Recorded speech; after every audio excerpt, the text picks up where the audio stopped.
हम गुंजन चौधरी मैथिली गुंजन चैनल पर समस्त मिथिलावासी के प्रणाम करै छी। आइ हम एकटा सामा के गीत प्रस्तुत करऽ जाइ छी। अहाँ सबसे आग्रह जे गीत के अंत तक जरूर सुनब। गे माई अरही बनसाओ खरही कटाओला पिंदा बना बेटबा सगे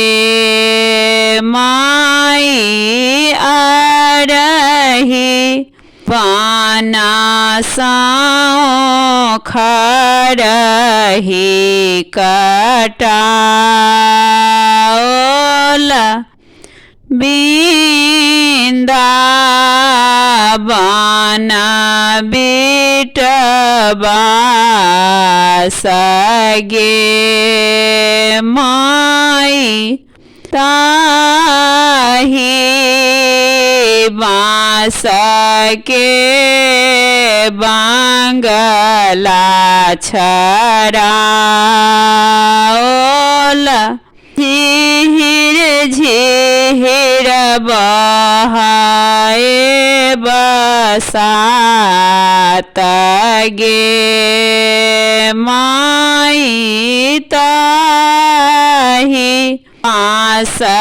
केरा बांगला छड़ाओला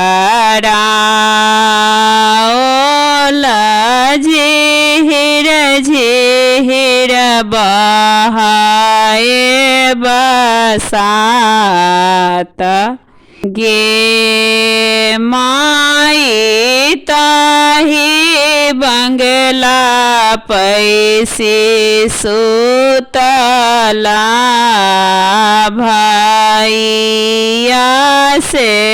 काली भैया आबि गेला आलस का नींद गे माई ताही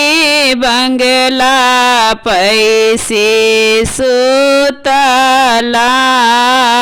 भैया से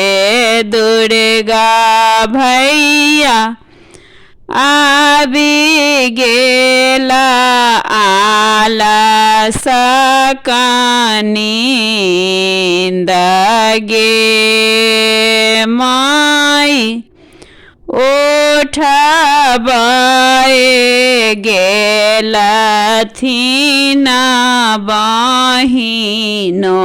से गुंजन बहिनों उठ भैया भए गेल परात गे माई उठबाए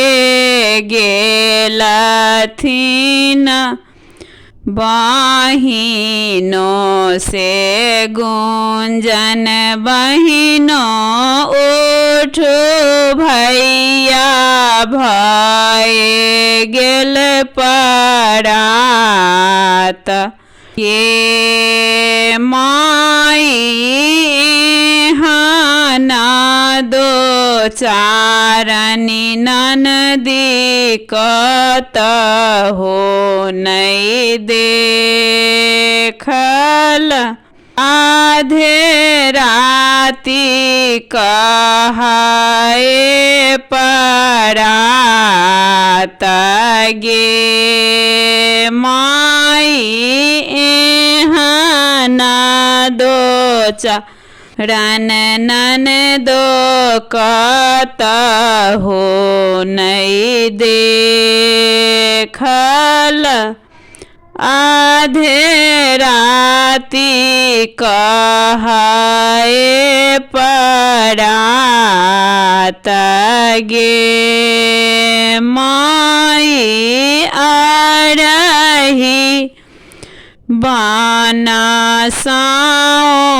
खरही कटाओल वृंदावन बिटवा सगे।